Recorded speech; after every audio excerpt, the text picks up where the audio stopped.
Hi friends, today I'm heading up to activate a SOTA peak here in southern Arizona. I'm climbing Carr Peak. Off the top of my head, I don't remember the nomenclature for that, but I'll put it right here. But while I'm climbing up here, I thought I'd take the opportunity to talk to you guys a little bit about prepping in ham radio, because I don't know about you guys, I have like a million hobbies, and one of them is prepping. And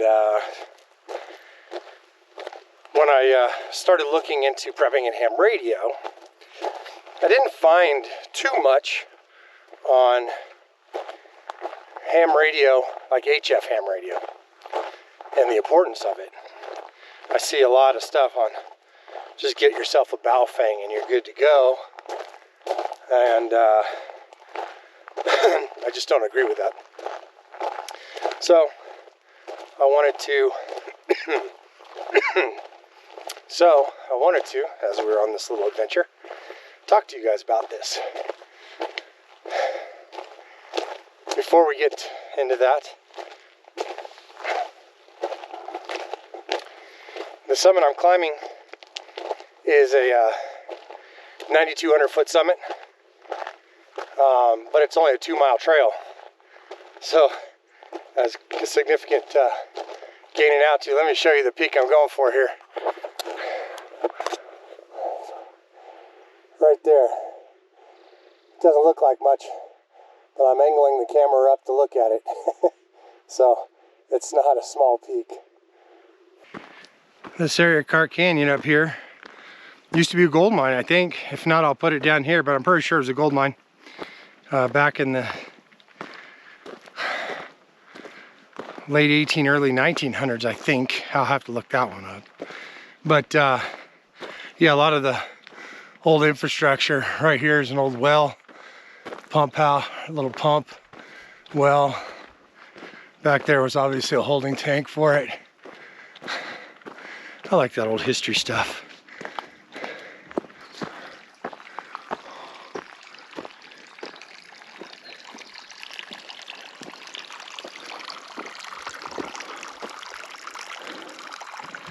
This place is called Bathtub Springs. You can drink this water. Pretty cool. Good place to take a little break. I'm getting attacked by a hummingbird right now.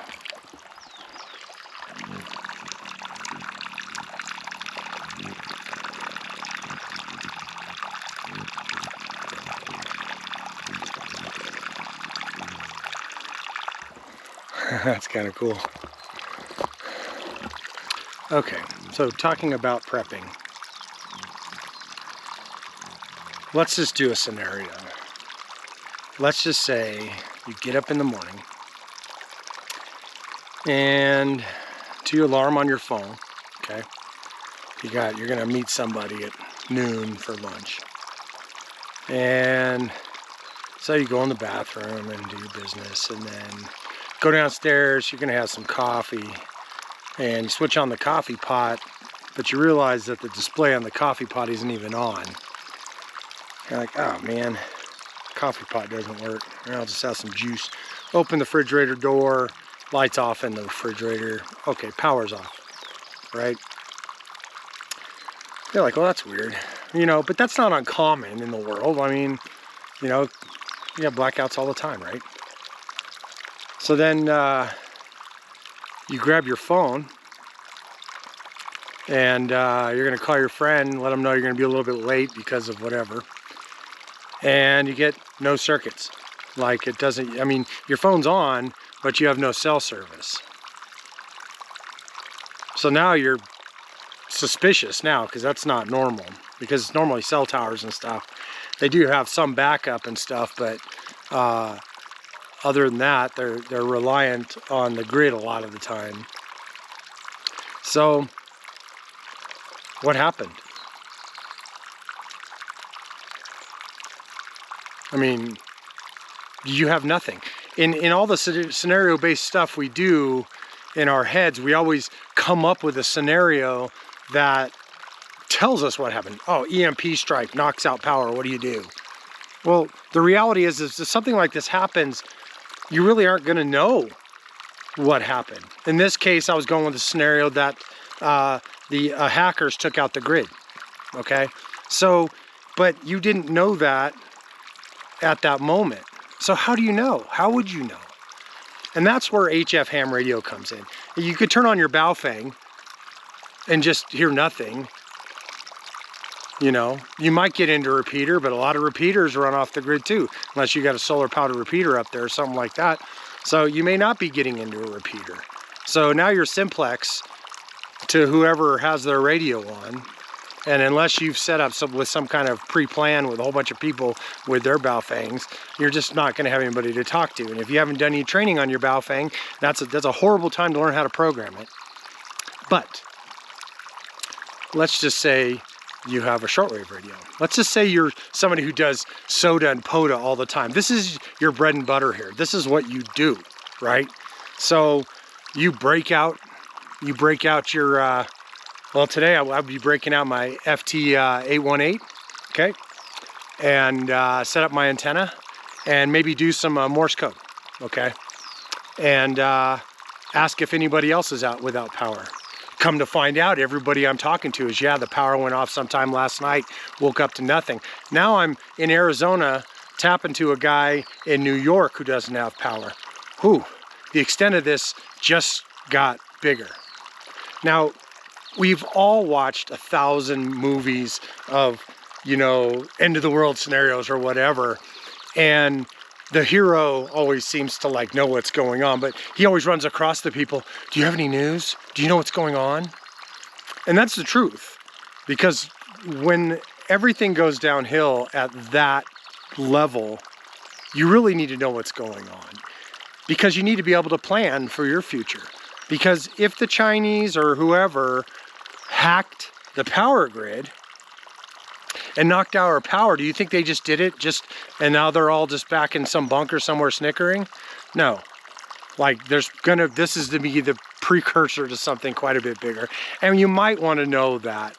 You know, what if you get a hold of a ham radio operator in El Paso, Texas, and he tells you, yeah, dude, I'm looking out the window right now with my binocs and I see a whole bunch of tanks amassing along the border right now. That might be good to know. So these are things that you might want to know. And you could use that information to pass it on to, what if it's you that spots all these tanks down south of the border? And, you know, this gives you the opportunity to be the guy to be like, hello, U.S. military? Yeah, you might want to be aware of this, okay? So these are things why HF ham radio is so important, way more important than Baofengs. Baofengs are good for squad level communication. Amateur ham radios in the HF bands and stuff, that's a strategic ham radio.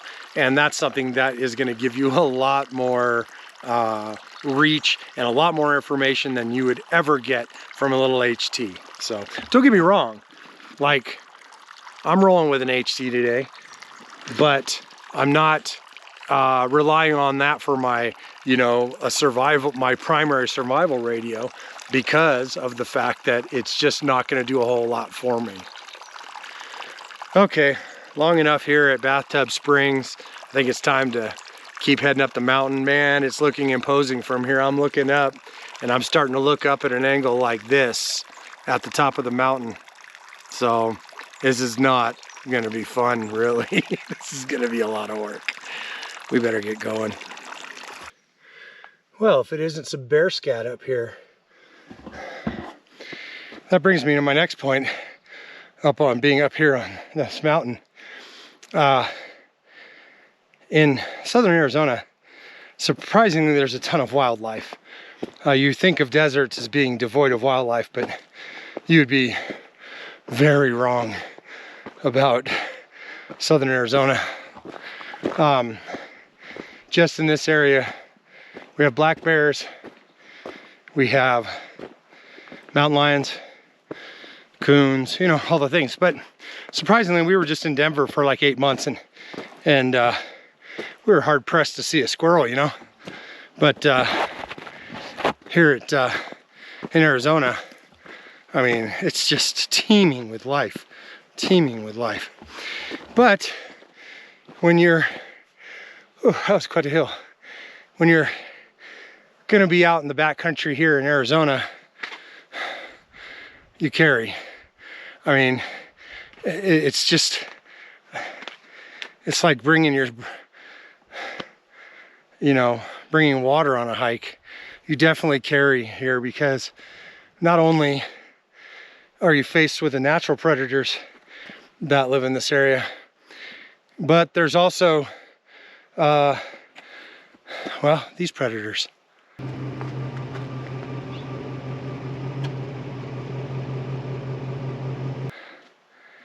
That's right.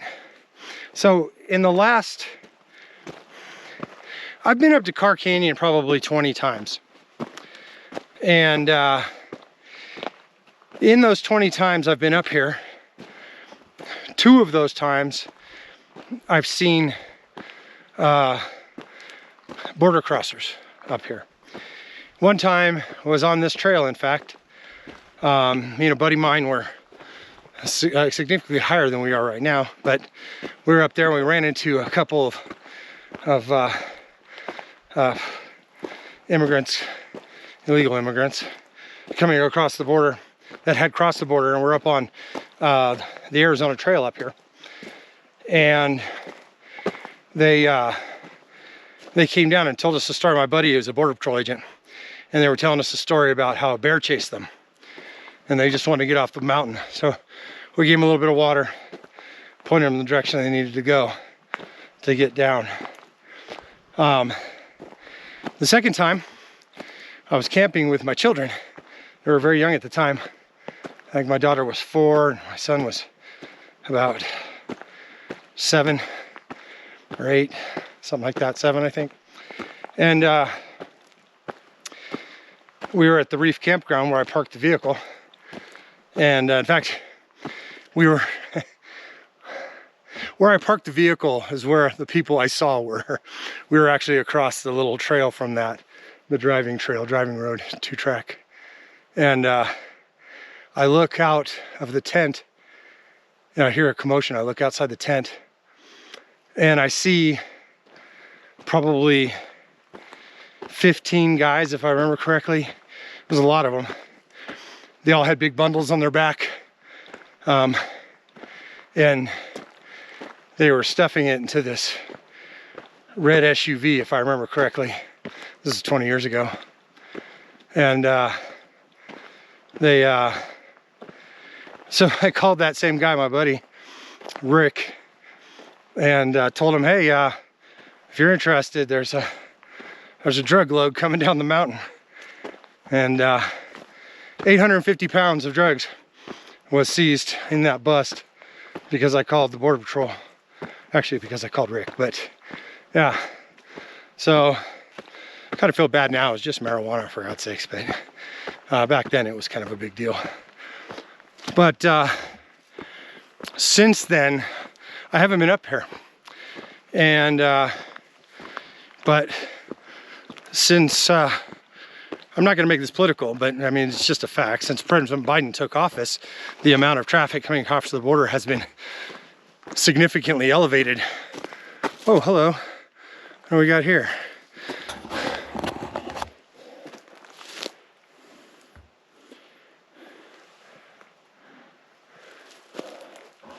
He's not a dangerous snake. Time to go. Come on, buddy. Time to go. Oh, he's pissed.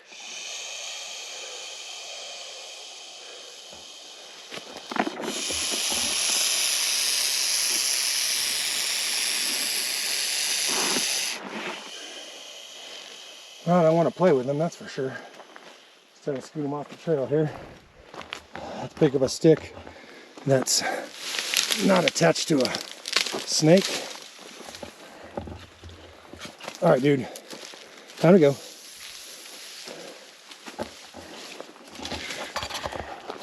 Anyway, moving on.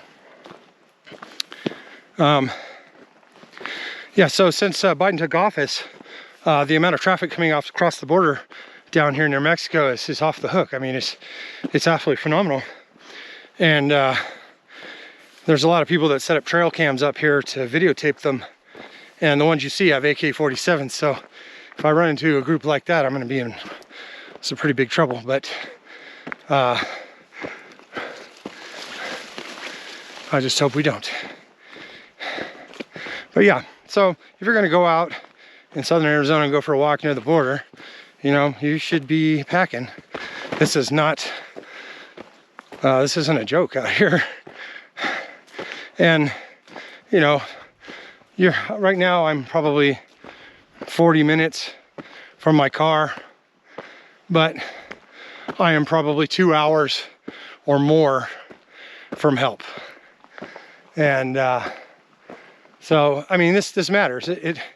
This really matters about being prepared, even at this level. You know, it's not always about, you know, always prepping for the end of the world, but prepping for a hike or prepping for whatever. So just be ready for this stuff. And, you know, it's not me being a gun-toting nut to bring a gun up here. It's like wearing a seatbelt, man.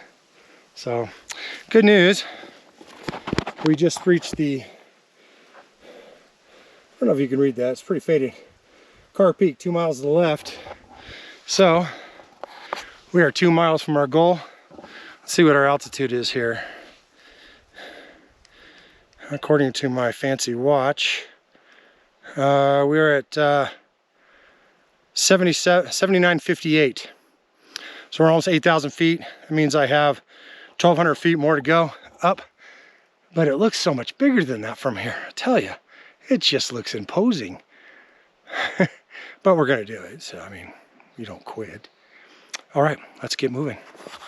Almost missed my turn here. Look at the trail. Pretty obvious, right? This is the trail. And the sign is facing the wrong way. Whew, very close. I'd been off in the middle of nowhere. Let's go that way. So that bear scat I saw was mushy and fresh. So, and it's very, very, very bone dry here in Arizona. And so it doesn't take a day or so for that stuff to turn into a fossil. So when you're out in a place that has multiple predators, I like to stop and take a break, but I also, it's more of a security halt, honestly. I stop moving around, I get real quiet, and I just listen and look around. And, you know, visually investigate twig snapping and any noise that would be unnaturally created, just so we don't run into unexpectedly run into problems. Because if I'm just sitting here quiet and someone's walking on the trail, this is a switchback that goes up, and so I'll be able to hear people coming down just by their footsteps above me. And you know, a bear may not be taking the tracks, or a mountain lion may not be taking the road here, but I'd be hearing their footsteps in the weeds and stuff occasionally if I'm paying attention. And so it's just a good idea to stop, look, and listen. So as some of you guys know, I'm the owner of Radioactive Antennas. And I build all of my antennas with the mindset of ruggedness and super fast deployment. And the idea is to be able to have antennas, prepping style antennas, so that one, they'll last a long time, and two, because it's super unwise to be transmitting from where you live if you're in a shit hits the fan situation. Excuse me. You want to be portable, and you want to be able to set up get your business done, and then leave. And that's the idea behind the antennas at Radioactive Antennas. If you go to www.radioactivesantenna.com, you can see some of the selections. And today, I'll be deploying 2 of those antennas on the summit of this mountain as we seek to activate Carr Peak, if we make it. when we make it. So we're looking about directly east right here. That's the San Pedro River in the distance. You can kind of see it kind of right there, going down the black line out there. And that's the river that Coronado, the explorer, came up with his band of intrepid explorers in search of, I think he was looking for Cibola, if I remember correctly. He's looking for the city of gold. And he came right up through here many moons ago. We're significantly closer to our goal. That's Carr Peak right there. I don't know, maybe 1.5 kilometers at the most. I don't know. Hard to tell. Not very far.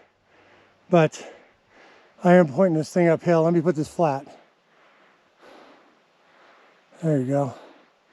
It's uphill from here. I don't know if you can see it from here, but there's a white thing right there.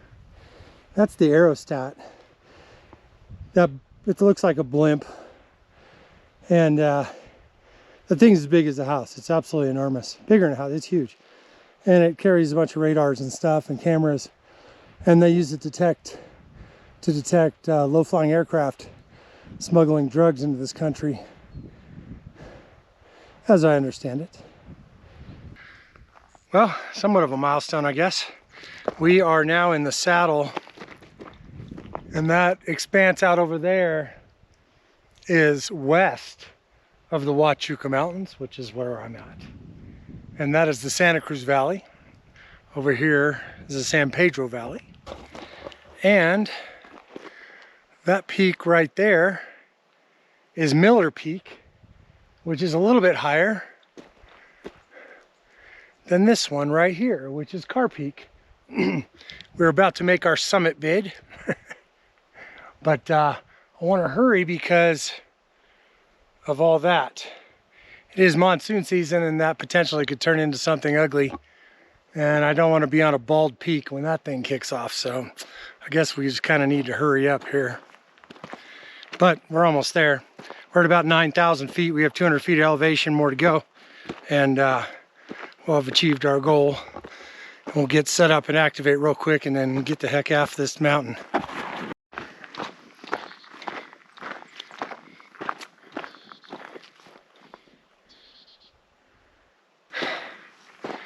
I'm in the last several meters of the climb. I'm over 9,000. I'm winded. But I think we're almost there. But boy, my legs are tired. Tired of going uphill. It's about 2 miles from the trailhead to up here, but it's about a mile to the trailhead or so. I don't exactly know the distance. It felt like a mile or so to get to the trailhead. So prepare for 3 up and 3 down. And it's at least just a little bit over 2,000 foot climb. So if you're coming up here to do this one, bring a lot of water. Hope it's got some cloud cover, but not the threatening kind.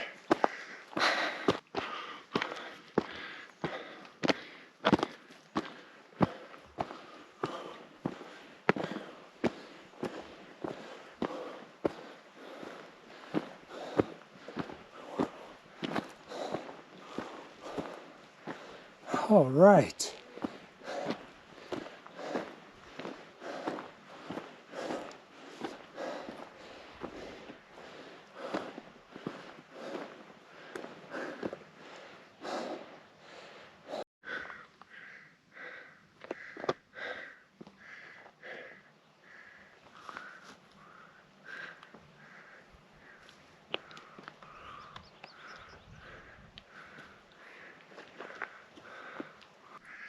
So we finally made it to the summit. I finally made it to the summit anyway.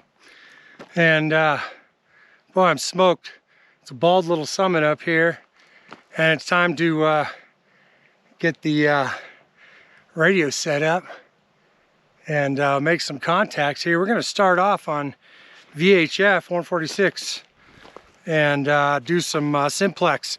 We should be able to reach pretty far, but who's to say?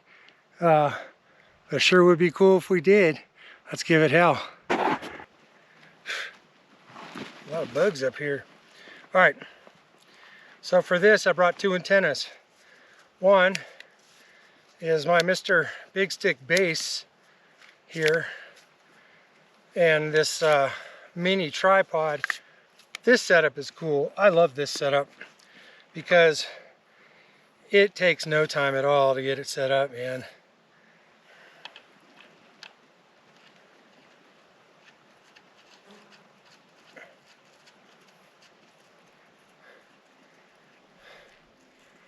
And this would make a fantastic prepper antenna just because of its very, very rapid deployment ability. There we go. Now all I gotta do is throw the radials on it, which are right here. And I just check it out like that. Stick it in a banana plug. Boom. I love that. I really do.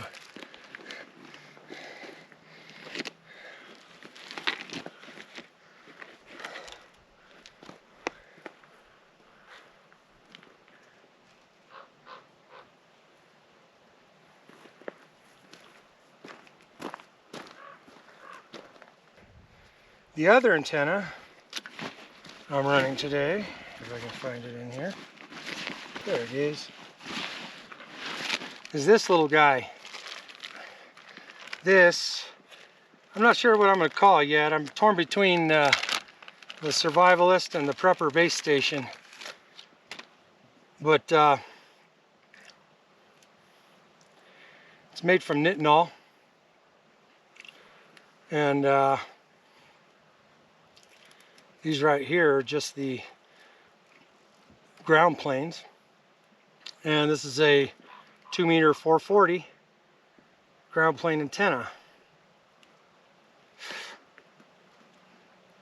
And it packs up so tiny that, I mean, it's just negligible. The heaviest thing is this little brass piece, but I don't know, I like it. So, with this antenna, since I don't have a tree, you can see right here on the tip is I put an eyelet. And then mainly it's meant to be hoisted up into a tree, and I have a little throw rope here, arborist throw line, and so I can throw that up over a tree and then haul this thing way up into a tree, and now I have a nice base station ground plane. But for this, I think I'm just going to set this thing into a tree.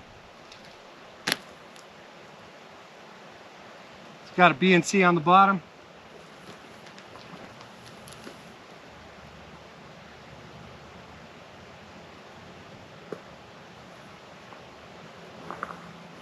Here we go, ground plane antenna.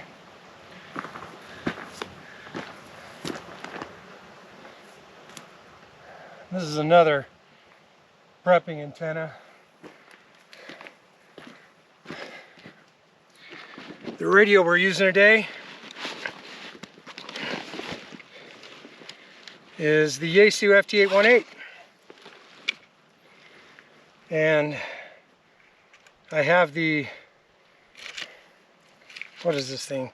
The TPA 818 shell for it, and that is wonderful because I 3D printed this battery holder, and now it's all one, and it slides right into the water sleeve of my backpack,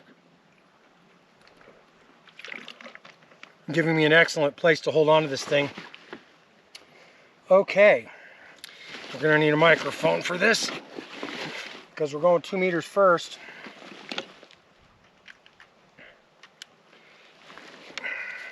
CQ, Summits on the air. CQ, Summits on the air. Kilo 1, November Golf Zulu. CQ, Summits on the air.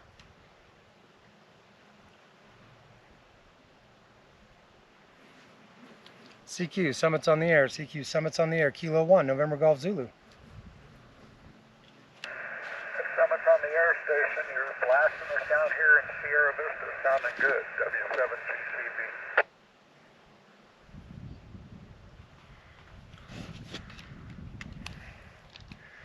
Very good. Thank you for coming back to me. I'm up here on the top of Carr Peak right now, staring down into Sierra Vista, actually. Oh, no wonder you're hammering me. Okay. How's it looking up there with the roadies? Did you get up to the top? Yeah, it was pretty good. It was pretty good. The hike was a lot harder than the road, that's for sure. They always are. Okay, well, you have a good one. Good luck to you. Hope you make some contacts. W7CCB, Greg, down here in Sierra Vista, Georgia. Thank you very much. 73's to you. CQ, CQ, CQ, Summits on the air. CQ, Summits on the air. Kilo 1, November Golf Zulu. Kilo Delta 5, Oscar Mike Juliet.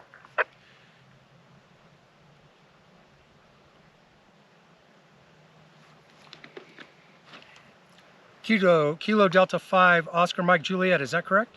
QSL. Very good. Where are you calling me from? Sierra Vista, QSL. QSL, I'm calling you from Carr Peak right now. I'm on the very summit. All right, QSL, thank you for the contact, man. Good luck to you out there. Hope you make a lot of contacts. K5OJ. Thank you, sir. 73's to you. This is NL7D. Didn't get your call sign complete. I got the 1 November Golf Zulu. Did you come back? Did you say your name was, or your call sign was November Lima 7 Delta, correct? That is correct. Very good. This is Kilo 1, November Golf Zulu, K1NGZ, up here on Carr Peak. This is a SOTA activation. Okay, good. Did you say Carr Peak? That is correct. Okay, well, I'm downtown Tucson. To give you an idea of the distance there, go ahead. And, the name 60 is miles. Tango India Mike. Very good, Tim. Thank you for calling me back, and I appreciate you. You're number 3. I need one more to activate, but I want to do some CW while I'm up here as well. Okay, well, I don't have a key hooked up or any key around anything, so with me, you're out of luck. Plus, my CW is so bad now. Go ahead. Oh, I didn't get your name. Sorry, name here is Mike. Mike India Kilo Echo. And thanks for calling me. 73's to you. Okay, thank you, Mike. It's been many years since I've been up on Carr Peak. Also, Miller Peak, been up there too. So have fun up there, and hopefully woke up a few people so you can get the rest of your contacts there. This is NL7D. Thank you very much, man. 73's. CQ Summits on the air. K1NGZ. CQ Summits on the air. Kilo 1, November Golf Delta. Yeah, this is Kilo 2 Alpha Kilo. How copy? Kilo 2 Alpha Kilo. You are 5x9. You're strong signal up here onto the peak. And thanks for calling me back. Yeah, Roger, I was scanning through some of the local simplex regions, and I heard you, and I'm like, whoa. Then I heard you say you were up on Carr Peak, and that's a pretty good shot, but it is a lot of open space between. I'm down in Sierra Vista. My name is Jeff, and congratulations on the SOTA activation. Thank you very much. You just activated me. Oh, cool. All right, man. 73's to you, and appreciate you calling me. Yeah, hey, real quick, do you know what the elevation is up there? That's right. I think it's 9236. Awesome. That's up there. Okay, it's probably nice and cool up there, too. Have a good day up there, and we'll catch you later on down the log. Was it Kilo 1 and November Golf Zulu? K6DT. That's correct. Kilo 1, November Golf Zulu. 73. CQ Summits on the air. CQ Summits on the air. Kilo 1, November Golf Zulu.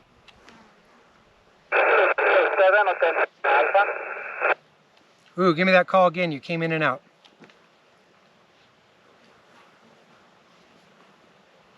Give me that call one more time. You were in and out. Kilo Sierra Alpha Mobile. Is it Kilo 7 Sierra Alpha Mobile?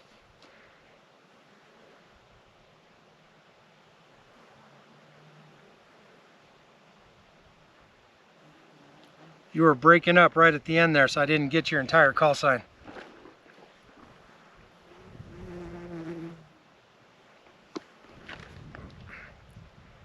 CQ SOTA, Kilo 1, November Golf Zulu.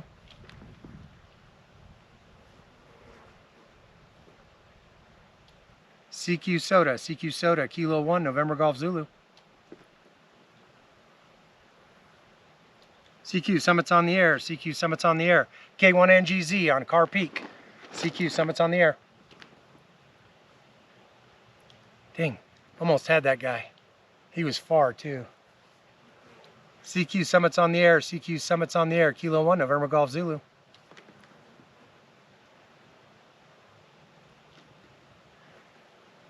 CQ Summit's on the air, CQ Summit's on the air. Kilo 1, November Golf Zulu. CQ Summit's on the air. KD5DOG to Carr Peak. Did I copy you right? Kilo Delta 5, Victor Oscar Golf. Kilo David 5, David Oscar Golf. Kilo Delta 5, David Oscar Golf. I have you a 5.9 up here with occasional breakup. But other than that, I got you a clean signal and up here on Carr Peak in the Huachuca Mountains. Okay, good to talk to you. I'm in Tombstone. Ah, very good. I used to play Morgan Earp in Tombstone. I also played at Ike Clanton for a while at the OK Corral. I worked at Big Nose Kate's and I worked at the Crystal Palace as a bartender while I was going to paramedic school. Ah, very good. I've been here since 2002. We probably know each other. Could be. I'm on an HD on medium power for my front porch. Ah, very good. I'm on a FT818. I'm using a homebrew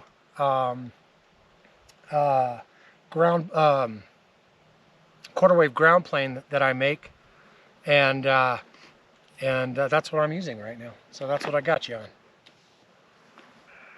Okay, very good. Yeah, I've been up to Carr Peak once before. Got a heck of a 360 view up there. Yeah, it's a bald peak. It's beautiful. I can see Tucson from here. I can see Sierra Vista from here. I can see Mexico from here. I mean, I can see Tombstone from here easy. So, hey, thanks for calling me, man. Okay, have a good day up there. Appreciate the contact. K5DOG, I'll be clear. K1NGZ, 73s. All right, good enough. Now it's time to switch over to 20 meters. Splatter the airwaves with 5 watts. Ugh. Oh, my legs. Holy cow. Oh.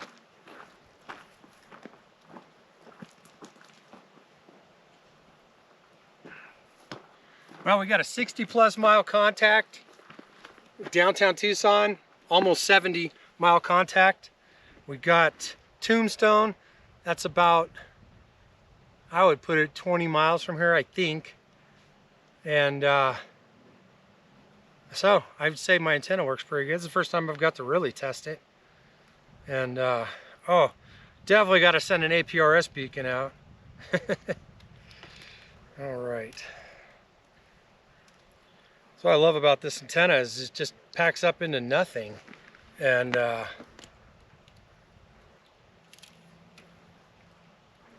want to come up with a good little bag for it or something, but for now, that'll do.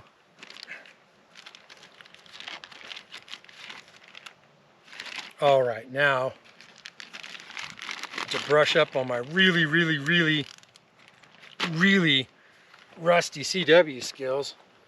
I haven't done a CW activation in months, so And I was gonna do some practice last night and I forgot.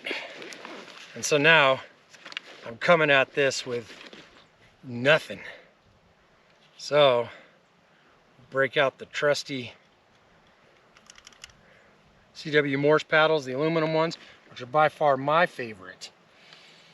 And crank this up. Let's go down. All right, here we go. I have not done this in a long time. No laughing.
It's up in Washington.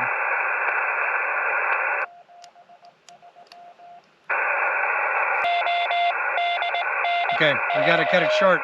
I hate to do it, but this cloud is getting darker and darker, and I've got a giant lightning rod on the tallest thing anywhere, and I'm just starting to sweat it. So I think it's time. Ooh, my legs. Sitting on the ground when you're old sucks. Yeah. I think it's time we break it down and get down off this mountain. Guys, this has been so much fun.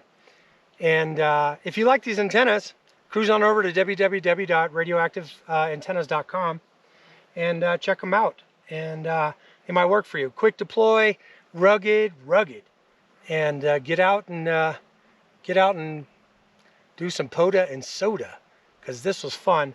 But man, I'm smoked, and I still got 3 miles down, but at least it's downhill. I'm just gonna throw myself over the edge and just kind of roll down to my car. It's pretty much straight shot from here. Oh my God, I can actually see my car. That's crazy.